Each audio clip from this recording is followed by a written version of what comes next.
much more both relevant and much more terrifying. Norman Bates in Psycho, Leatherface in the Texas Chainsaw Massacre, Bill in The Silence of the Lambs. Each of these characters had its origins in the same true story, the unspeakable crimes of a single man. His name was Ed Gein. The writers of fiction, who are really good at it, could take Ed Gein and you could make him almost anything you wanted to make him in the world of horror, because he had so much to work with. Gein's crimes were committed against the living and the dead. The depraved acts of a damaged mind, they flashed through the surface of a complacent age, revealing the darkness that lurked just below. His twisted world became America's obsession. And what is at bottom the story of a boy and his mother became the template for half a century of horror. There's something about Gein that appeals to the morbid curiosity within all of us. It's so macabre, so bizarre, so deviant that we can't look away. How long have you known Mr. Gein? 7 years. What kind of a man did you know him as? Well, a man, he's a nice man, just like anybody else. The only difference I'd say in the man, he seems to be a little high.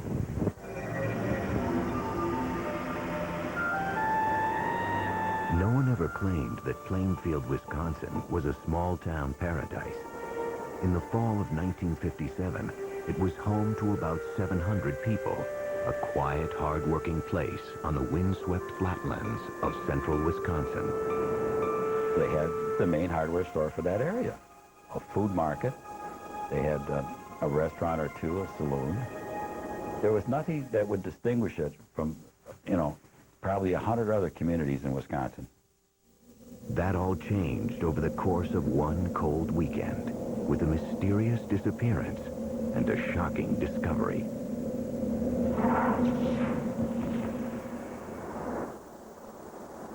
Saturday, November 16th, marked the beginning of an annual Wisconsin ritual. Deer season. In Plainfield, the men hunted not for sport, but for food. Their trophies would be killed, hung in barns, and dressed out, gutted and butchered. All the males would be out in the woods.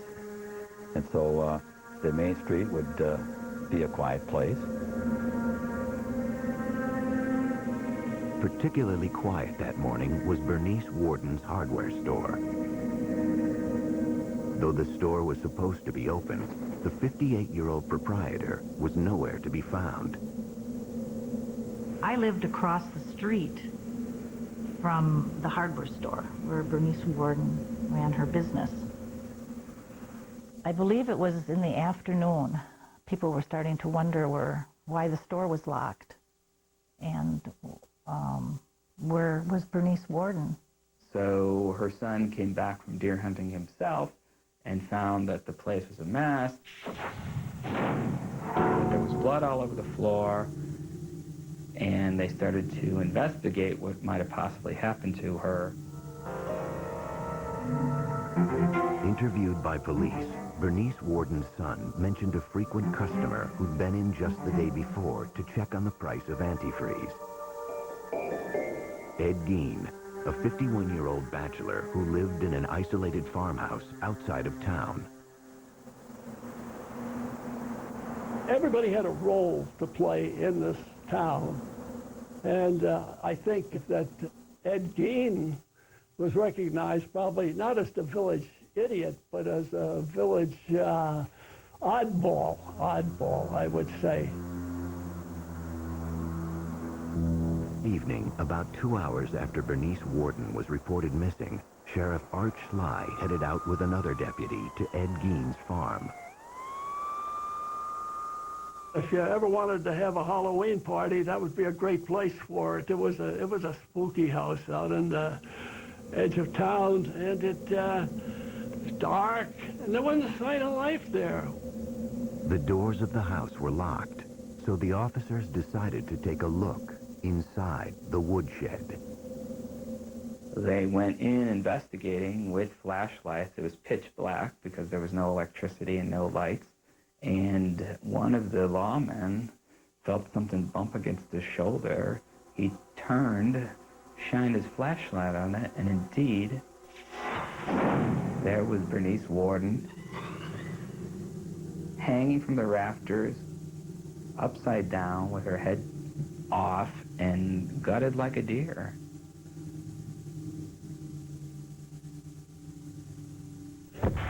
Ed Gein was taken into custody that night. As he sat quietly in his cell at the Washara County Jail, police continued to search his woodshed and then cautiously ventured into his home. Inside, they would discover a horrific scene. Bernice Warden's gutted carcass, it turned out, was only Ed Gein's latest grim creation. Coming up, investigators were completely stunned and appalled to discover this incredible collection of human body objects.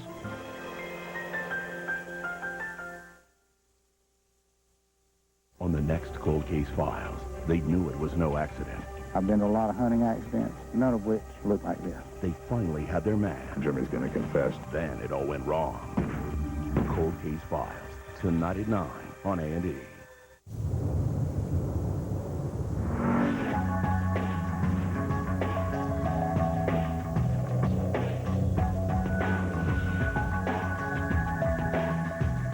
The 260 horsepower Infiniti G35, one of Car and Driver's 10 best, for 2 years running.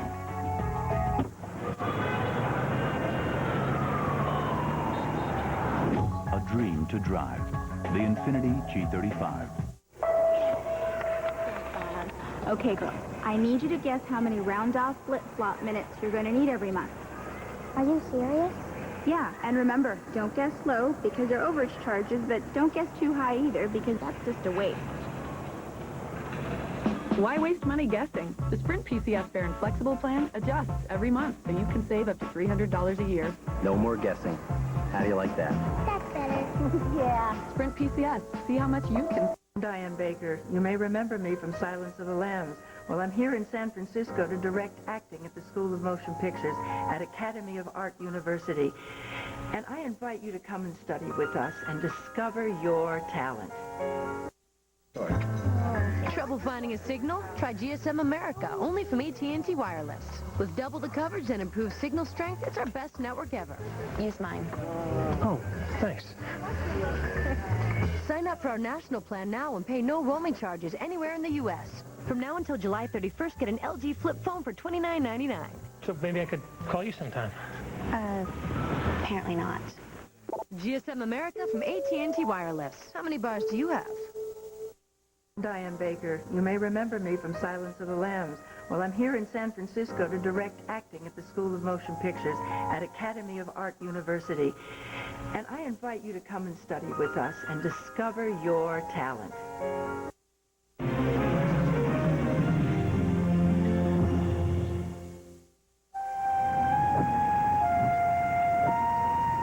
On November 16, 1957, the quiet farming town of Plainfield, Wisconsin, was abuzz with rumors about the murder of one of its residents.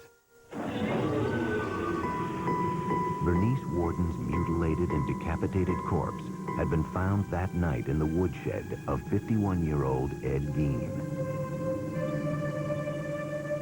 With Gein now in custody, police prepared to enter his house for the first time. It was a cold, dark night, and the place had no electricity. The officers had only lanterns and flashlights to illuminate the scene. Well, Gein's entire house was in a state of really unimaginable squalor. It was so completely overwhelmed with the trash of a decade. It was chaos in terms of housekeeping. Well, you don't keep house. The kitchen was a jumble. everything, there was dirty things here and newspapers laid up here and junk all over the place. But the officers discovered much more than mere filth.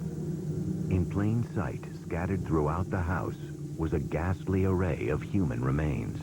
Investigators were completely stunned and appalled to discover this incredible collection of human body objects. And among the things they found were bowls that had been made from the tops of human skulls. And then they found what looked like trinkets, but it was like a string of nipples from breasts, all on a string. They found a shade pole that was made from a set of women's lips. And they had found other body parts there. Then you'd go out into what would be like a living room, and they found furniture, a lampshade that was made out of human skin, chairs that were upholstered in human skin. They found face masks. Gein had apparently flayed the skin from the heads of the victims and preserved them and stuffed them with paper and hung them on the wall as decorations. Each disturbing discovery seemed to top the previous one, until finally, one officer came upon a brown paper bag. He opened the paper bag and saw a hank of human hair, and as he himself later described it, he said he had no idea what possessed him to do it, but just sort of reflexively, he reached in and pulled this thing out. To his horror, he discovered it was a woman's face. Worse yet, it was someone the cops recognized, a local bar owner named Mary Hogan, who had gone missing 3 years before. For 30 hours, the man apparently responsible for this gruesome spectacle sat in his jail cell, refusing to speak to investigators. Finally, they confronted him with Bernice Worden's corpse. And with that, Ed Gein began to come clean. He was perfectly happy to cooperate with the police. You know, all he asked for was a slice of apple pie with some cheddar cheese on top of it. And according to the investigator, Ed ate the thing, and after that he told them anything they wanted to know. They said, well, what's all these body parts in here, Ed? You know, how many people did you kill? All the dead stuff in his house, they just assumed that it was like murder victims. All told, Gein would confess to only 2 killings: Bernice Worden and Mary Hogan. The rest of his grisly artifacts, he said, were crafted from corpses he had stolen from local cemeteries.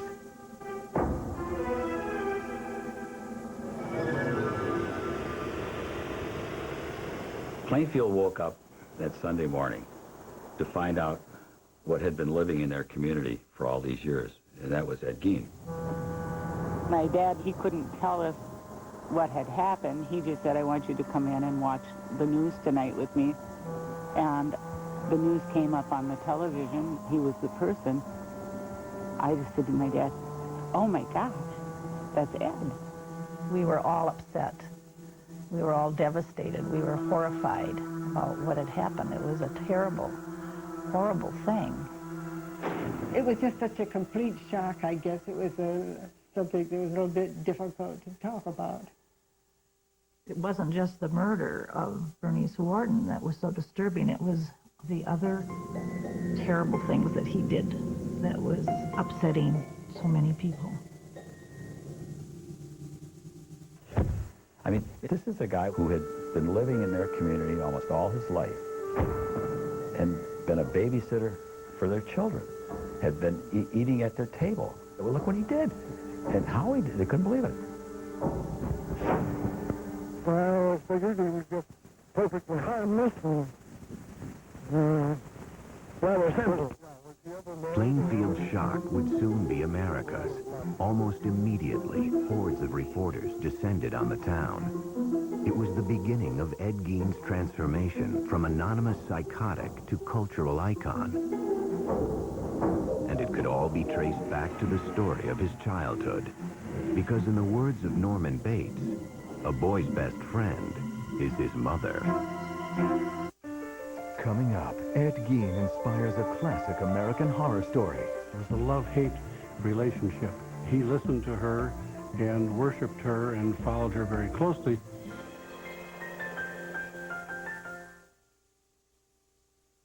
She's not always fighting for what's right. She's frequently fighting for what's wrong. I think it was more choreography than acting. A cat, as I feel about myself, has no race, creed, or color. So I think Catwoman, she was anybody and everybody. We have X-ray vision. We can see the little boy inside the man, the surfer inside the school teacher. And we've used this gift to build a special machine.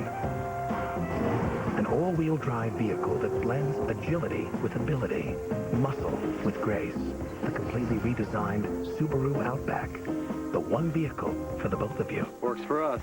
Right now, lease the all-new Subaru Outback for just $289 a month. See your Subaru dealer for details. Where is he? Outside.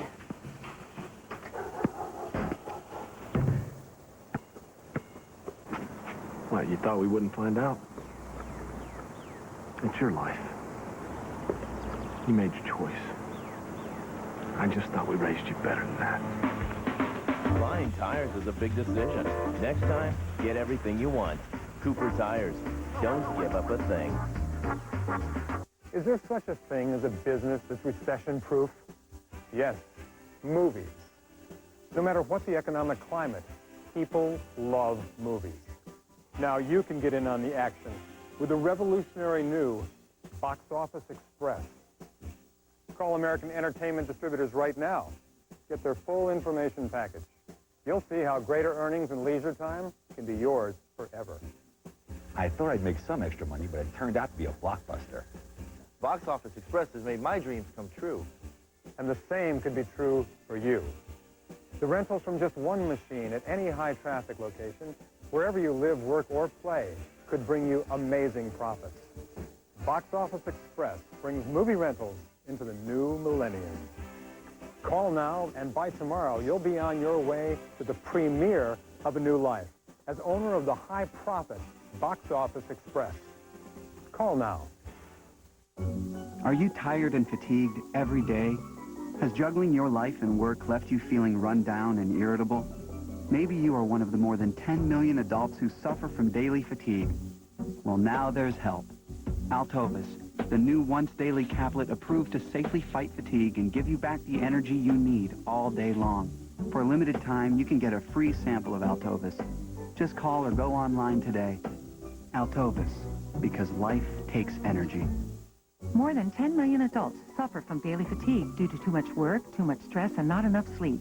Symptoms of fatigue include irritability, depression, mood swings, and lack of energy. Well, now there's help.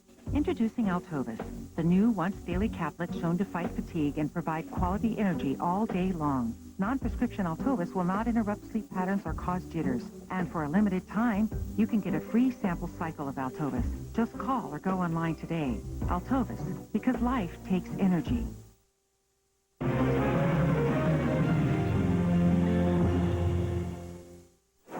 In November 1957, the gruesome tale of Ed Gein was making headlines across America. The country's morbid fascination with the man the papers were calling the Mad Butcher of Plainfield was not lost on author Robert Bloch, who was living in Wisconsin at the time. It was exactly the time that the Gein case was breaking in the newspapers, and Bloch immediately recognized that it would be a wonderful basis for a horror story. The result was Bloch's 1959 novel, Psycho, which Alfred Hitchcock would bring to the big screen the following year. The story of Psycho is the story of Norman Bates, a single, deeply disturbed mama's boy, for lack of a better word, who runs a hotel and murders unsuspecting young women who cause him to have any sexual urges or impulses. One of the main things that Bloch took from the Gein case was the psychological relationship between Norman and his mother, which very much parallels that between Annie and his mother. Augusta Gein had been dead 12 years when police entered the house she had once shared with her son. As they worked their way from room to room, searching for clues that might explain what would drive someone to commit such crimes, they came upon a doorway that had been boarded up. And by that time, of course, they had seen so many horrific things, they had no idea what they were going to discover behind the doors of this room. And when they broke it down, what they discovered was that it was a room that was kept in a state of perfect, pristine preservation. And that turned out to be the room of Ed's mother. The bed was made. There was a table, night table. Had a Bible on it. The room was very dusty, musty. The wallpaper was sort of a rose-tinted thing, but it was all kind of discolored. And that was his shrine to his mother. After his arrest, Ed Gein underwent a month-long court-ordered psychological evaluation. It was here that a picture began to emerge of life behind closed doors on the Plainfield farm, and Ed Gein's descent into madness.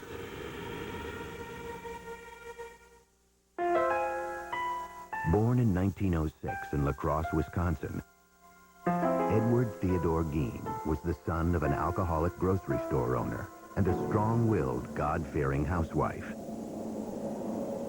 When he was 8, his mother Augusta insisted that the family leave their La Crosse home.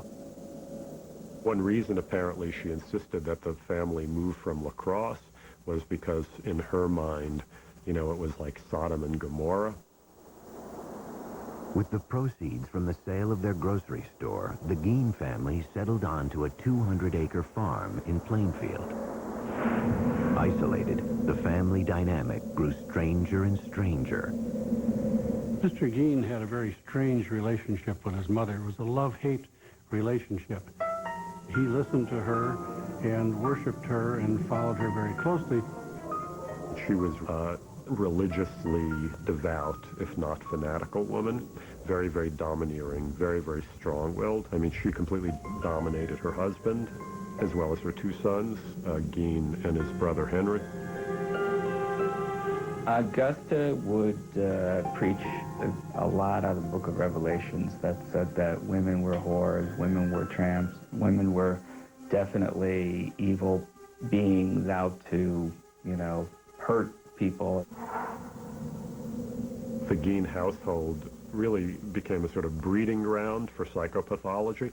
You know, you have these four people stuck together, completely under the sway of this woman. So it really becomes an incubation place for madness.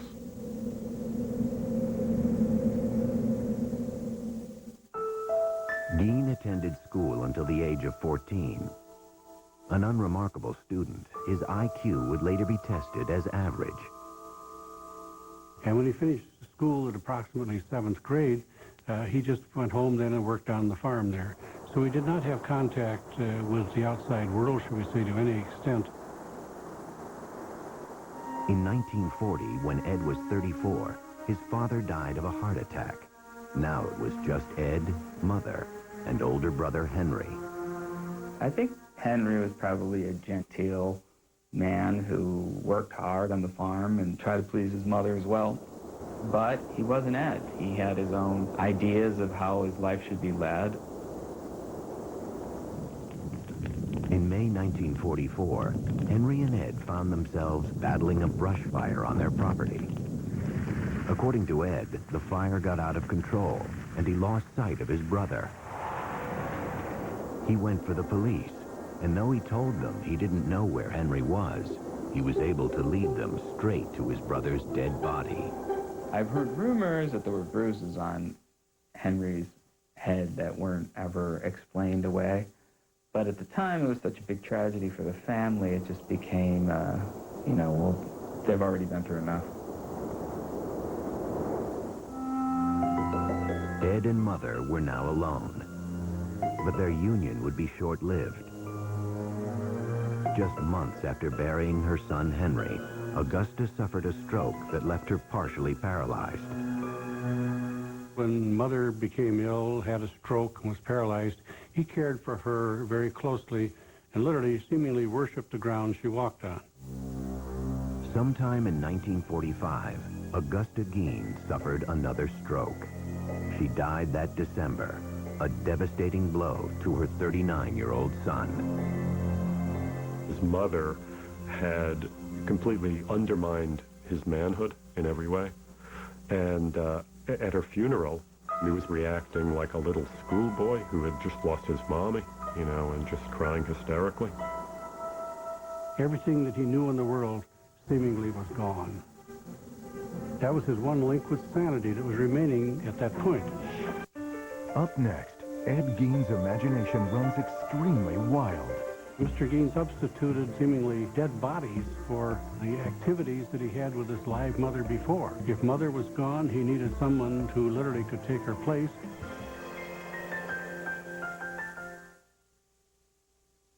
Get ready, as A&E goes where no man has gone before. They said, you know, people are going to say things. I said, oh, they're going to use words. That'll hurt. See Washington through the eyes of the women. What Teresa does is say what we all say, only she says it in public. Washington Wives, Thursday at 10 on A&E.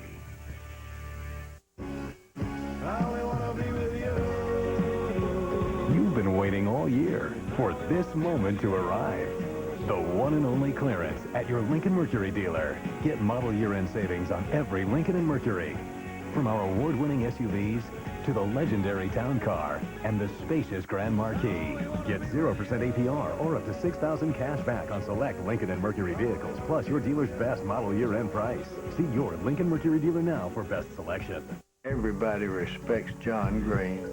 As a realtor, John Green sells houses for a living. But as a scoutmaster, his barn is a second home to every member of Troop 137. He just provides us with all the stuff that we need to advance through scouting. His business ethics are just like his scout ethics to the highest caliber. Boy Scouts have the scout oath. The realtors have their code of ethics. It's on to all of us. I just thank him for everything he's given us.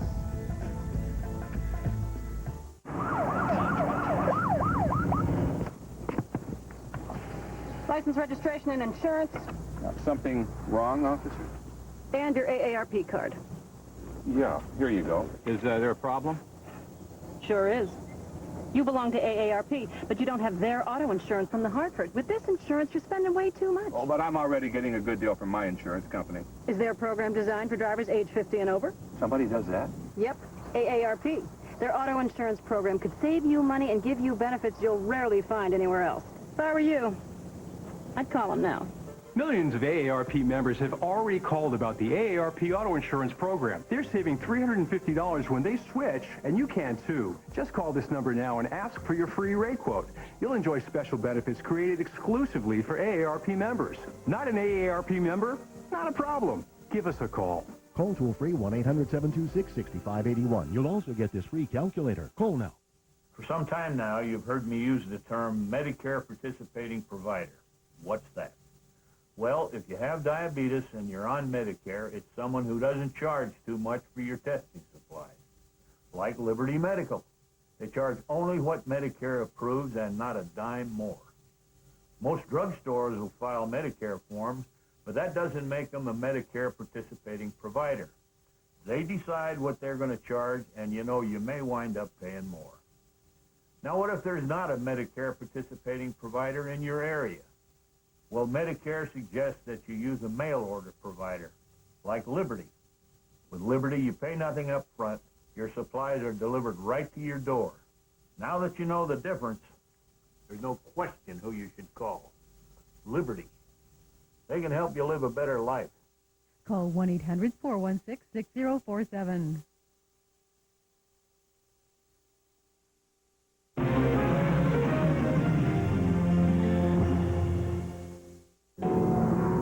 Until 1945, Ed Gein's world had been entirely defined by his deeply religious and domineering mother.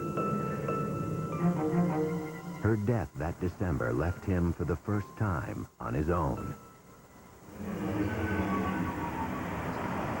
Living alone in an isolated farmhouse outside Plainfield, Wisconsin, the 39-year-old earned money by helping the townspeople with odd jobs or working on threshing crews. From the time I was pretty small, Eddie Gein was always just, you know, part of the crew.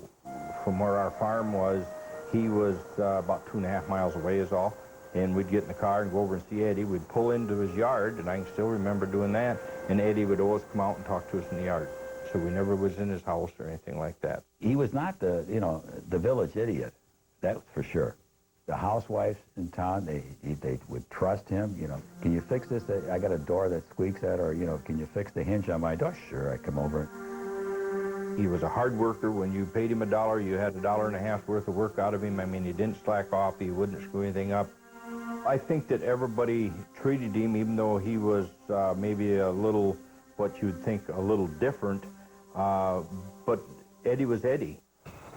Oftentimes, when the threshing crews broke for lunch, the women would provide them with meals. When you listen now, the women that would talk about it, they felt kind of funny when Ed would look at them. He would give off kind of a funny, it made him uncomfortable the way he would stare at them. Something about his eyes that bothered me. I didn't feel like he was a person I would trust. Strange. Gein had a reputation around town as odd, yet harmless. Behind closed doors, however, he struggled to cope with life after Mother. Psychiatrists who interviewed Gein concluded that during the years after his mother's death, his psychological problems crossed the line into psychosis. Mr. Gein's mother's death affected him tremendously. He had no other person to communicate with or talk with. And consequently, he just turned to his inner fantasies, his other interests, and found that without Mother, he didn't know what he was going to be doing. He would come home to this empty, decaying farmhouse.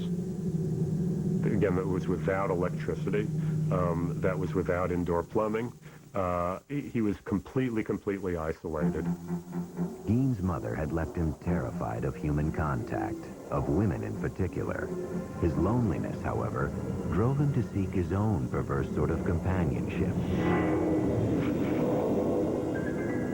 At some point, Gein said, he began to make nighttime raids on local cemeteries. Ed was a reader of the obituaries. He was fascinated by who had just passed away. Ed would find out when the service was going to be, where the burial was going to be, and as quickly as he could get there in the dark of night, he would go and open that grave and get that body. Mr. Gein substituted seemingly dead bodies for the activities that he had with his live mother before. If Mother was gone, he needed someone who literally could take her place.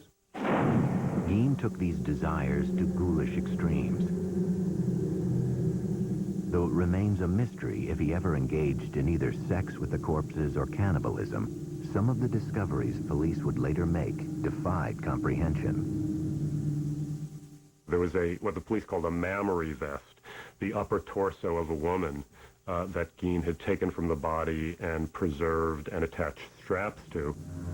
And then there were leggings that had been made from the skin of a woman's legs. And at times, it was reported that he would sometimes walk around with this mammary vest that he had managed to make from female anatomy, and he would attach it to his body. And apparently also sometimes take one of the female genitals that he had removed from a corpse and stick those on himself as well and pretend to be a woman. Eventually, however, violating the dead was not enough to satisfy Gein's morbid urges. It was around this time that he began patronizing Hogan's Tavern, a local watering hole owned by the bawdy, tough-talking Mary Hogan. That was one bar that hunters would, after you hunt long all day, you generally stop and have a soda pop. And I recall she was very huge and very jovial and joked a lot. Her nickname was Bloody Mary. Mary Hogan was indeed a dirty talker. She spoke in profanity like a truck driver or a sailor or whatnot. I think when Ed Gein saw Mary Hogan, he saw some kind of grotesque, dark mirror image of his mother. On the afternoon of December 8, 1954, a local farmer stopped into Hogan's Tavern to pick up some ice cream for his daughter. He goes into the bar, and he knew immediately that something was wrong. There was blood all over the floor, and there was money on the floor, and he just turned around and beat it out of there. Mary Hogan was nowhere to be found.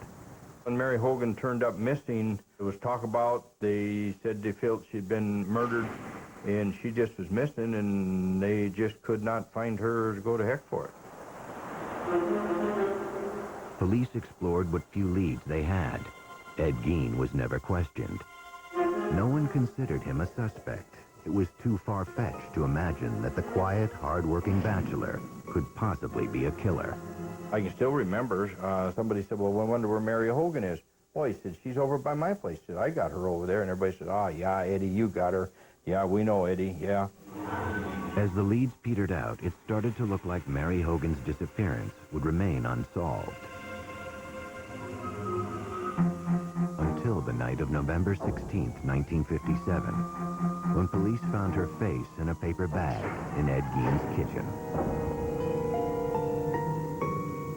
Maybe he felt he wanted to incorporate her into his home, and this was his way of bringing home the bride.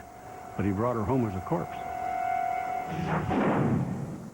Coming up, Ed Gein's arrest turns into an international media frenzy, and doctors probe into his delusional mind. Part of it was a desire to have the physical presence of his mother back. Another part of the motivation had to do with desecrating the corpse.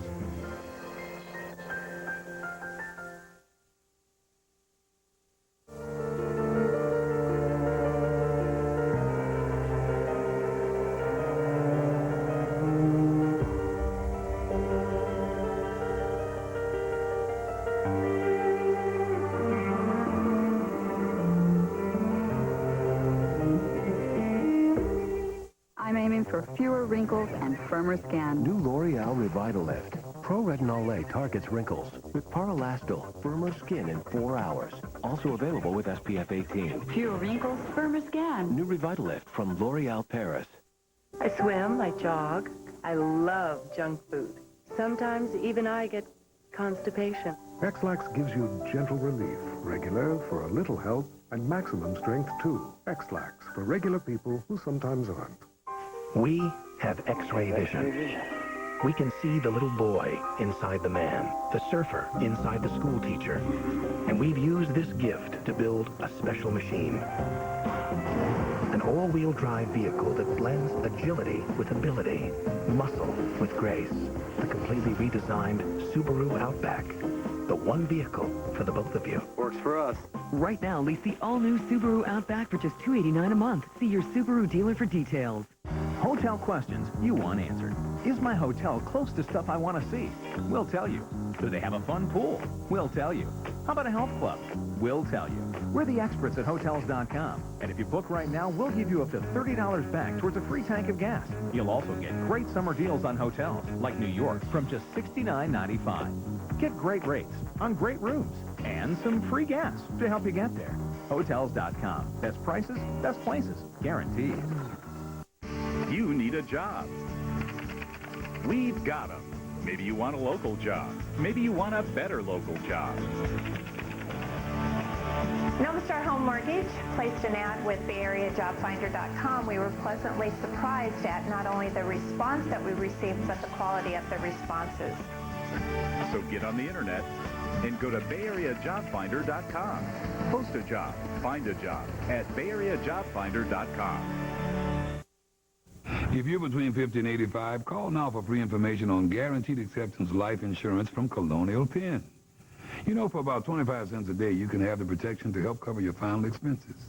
Your premium will never increase, and your benefit will never decrease due to age. Call now for free information. Call toll-free 1-800-915-9922 to receive free information and a free gift in the mail. Call 1-800-915-9922. Now on home video, own this episode of the award-winning series Biography, delivered directly to you for just $19.95 plus shipping and handling. To order, call 1-800-423-1212 or shopbiography.com.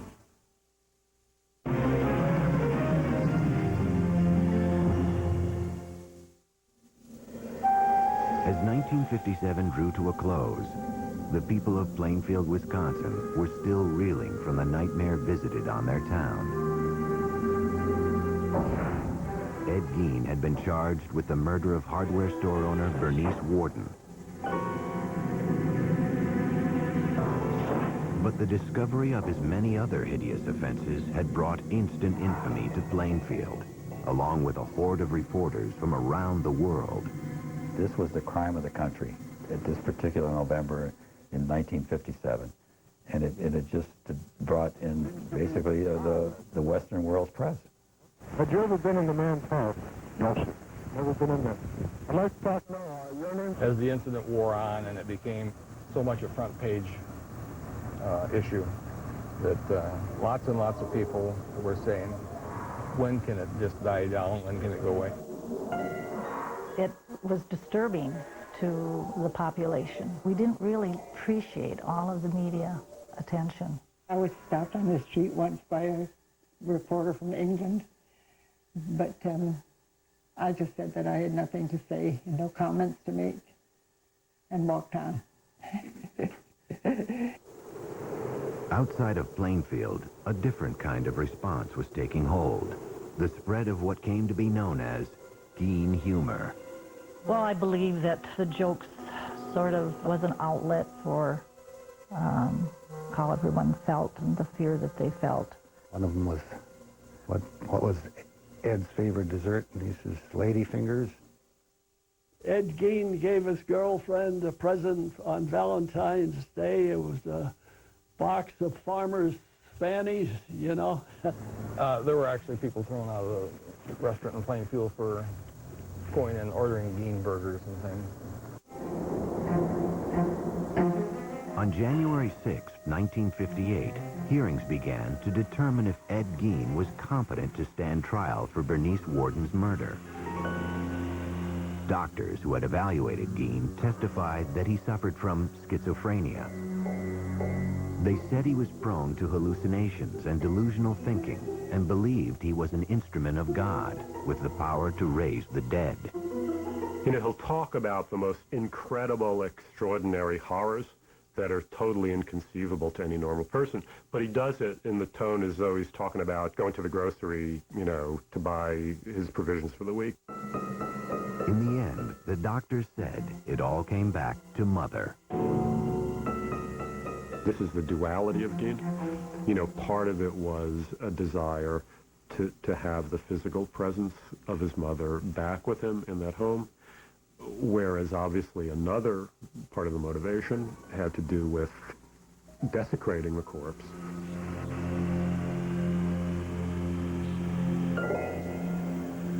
Reporter Dick Leonard remembers sitting next to Gein as the sanity hearing drew to a close. At that moment, he says, he caught a glimpse of the scared, sick man behind the monster. I looked at Ed, and he looked at me, and I could see he was nervous. He was fearful. And he says to me, what are they going to do to me? What are they going to do to me? So the judge raps everybody to be quiet. And I had my hand down on the bench here, and he's next to me. And he reaches over and grabs my hand like I was his mother or something.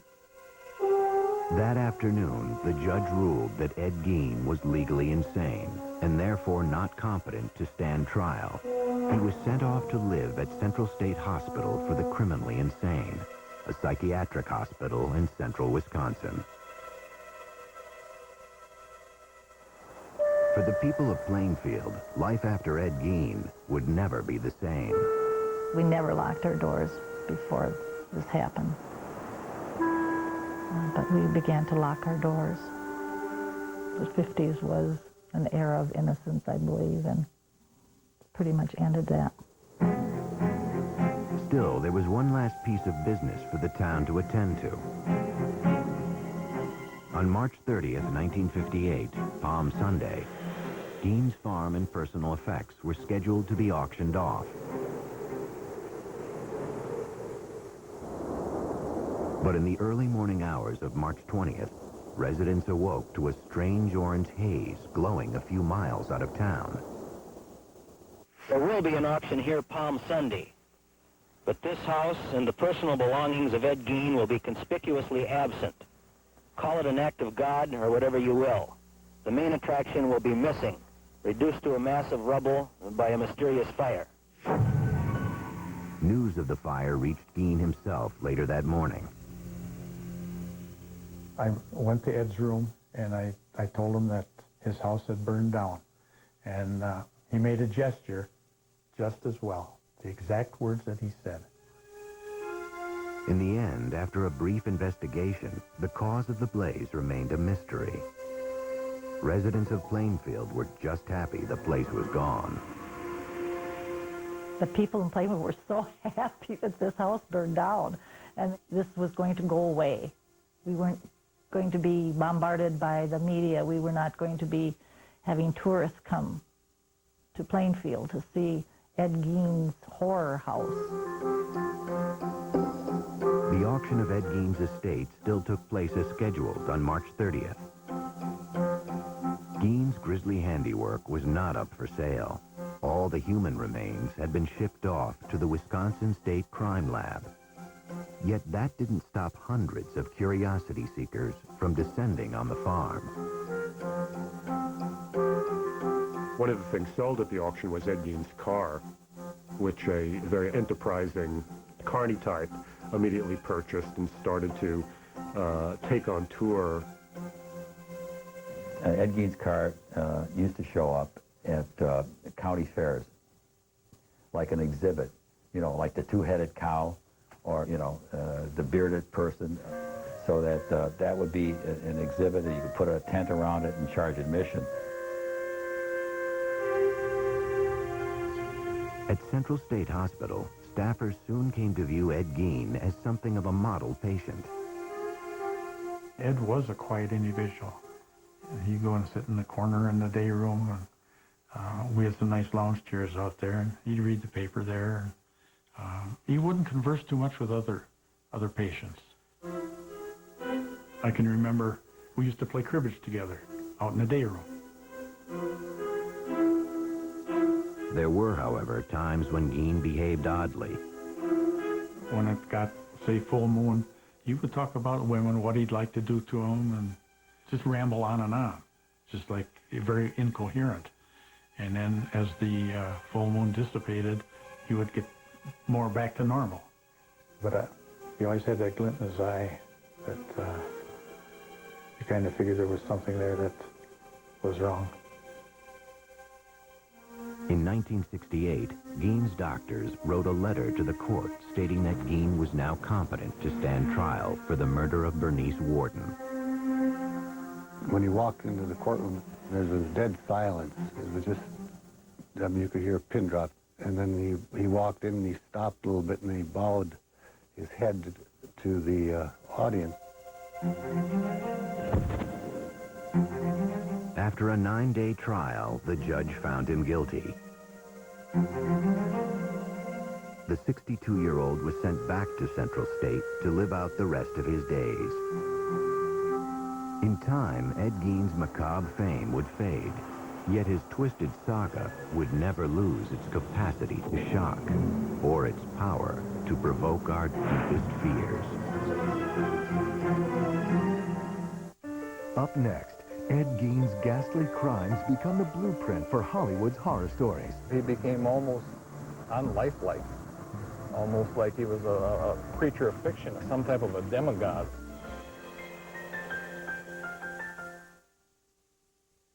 On the next Cold Case Files, they knew it was no accident. I've been to a lot of hunting accidents, none of which look like this. They finally had their man. Jimmy's gonna confess. Then it all went wrong. Cold Case Files, tonight at 9 on A&E. You've been waiting all year. for this moment to arrive. The one and only clearance, going on now at your Lincoln Mercury dealer. Get model year-end savings on everything, including Mercury Grand Marquis, the highest-ranked full-size car in initial quality. Now get no-charge leather seating and 0% APR or $4,000 cash back, plus an additional $1,000 Ford credit cash on Grand Marquis. See your Lincoln Mercury dealer now.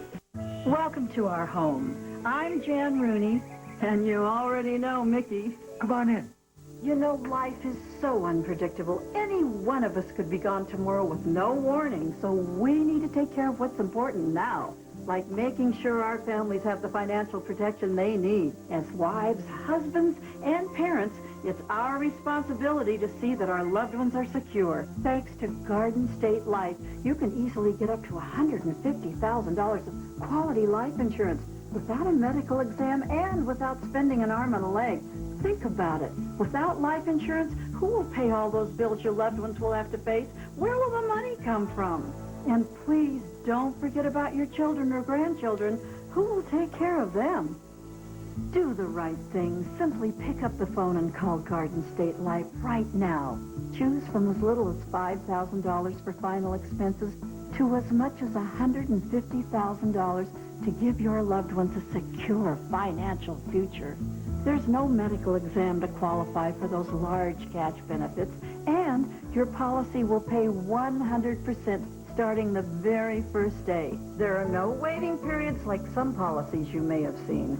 Plus, your benefits will never go down, regardless of future changes in your health. Best of all, you get all this from a company you can trust. Garden State Life has been protecting families like yours and mine for over 47 years. I know what I'm talking about. I'm protecting my family with a Garden State Life policy. And I'm doing the same. Why don't you do the same for yours? And wives, if something happens to your husband, will you be able to make ends meet? If he won't make the call, please make it for him. Come on, Mickey, save some for the kids. Garden State Life, the company you can depend on for life. 1-800-652-0330.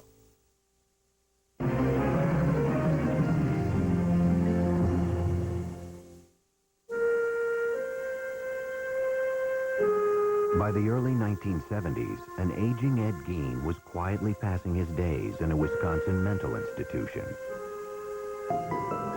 He'd go to his room a lot and lay on the bed and kind of daydream. So I don't know what he was thinking about. I couldn't read his mind, but we always had the thought that he was thinking about what he had done. Gein and his gruesome crimes had long since faded from the public consciousness.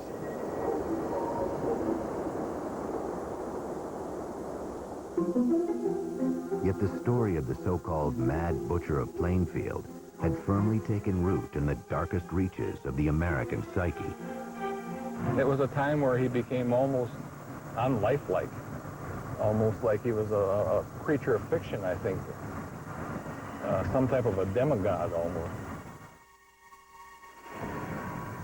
My name is Gunnar Hansen. In 1973, I killed 4 people. I was Leatherface in the Texas Chainsaw Massacre. When Texas Chainsaw Massacre was released, it played predominantly in drive-ins. And to say there was an uproar over it would be an understatement. You know, teenagers went in their cars looking for a good time. And what they were exposed to was literally 90 minutes of pure hell. Directed by Tobe Hooper, the film featured a character named Leatherface, who wore a mask made of human skin. During the filming, late one night, Tobe told me that this was based on Ed Gein, very loosely. I mean, what he said was that Ed Gein was the inspiration for the family, that if you take essentially the fact that they made furniture out of bones, that they had skin lamps, that they might be cannibals, and that Leatherface wore a mask, those characteristics were lifted from Ed Gein. What Leatherface really is Ed Gein as a little child would imagine him to be. Because these crimes were real, we had to make Leatherface into this hulking monster who wears a mask of human flesh and wields a chainsaw, instead of being the boy next door who does these horrible things. 17 years later, a different take on the legend of Ed Gein would help make the film The Silence of the Lambs a critical and commercial hit. If you look at The Silence of the Lambs, where the Buffalo Bill character is trying to make a skin suit out of women's body parts, which is something that's based directly on Gein. The killer, the grave robber, all of the things that, you know, you want to get into a good horror story, he was there. He was their source. Because the imagination could take Ed Gein anywhere, and it has. The irony is that as twisted as Norman Bates was, as terrifying as Leatherface wielding his chainsaw is, and as pathologically insane as Buffalo Bill is, Gein was worse. Gein had everything these characters had in spades. 2001 saw the release of a low-budget independent film about the life of Ed Gein. I thought Ed Gein would be a good topic for a movie just because of the mindset of this person, this person who lives by himself with his fantasies and with just his loneliness and his mental illness, eventually steps over the line and becomes a killer. On July 26, 1984, Ed Gein died of respiratory failure. He was 77 years old. There wasn't too much emotion at that time. There wasn't much talk going on in town other than he's gone. He's dead. Ed Gein ended up being buried in the most appropriate place for him, right next to his mother in the Plainfield Cemetery. You know, ever since her own death in 1945, it had been his great dream to get back to her, and finally in death he had achieved that. Sometime after his death, Ed Gein's tombstone was stolen from the ground. It was eventually recovered and is currently being kept in storage at the Waushara County Sheriff's Department.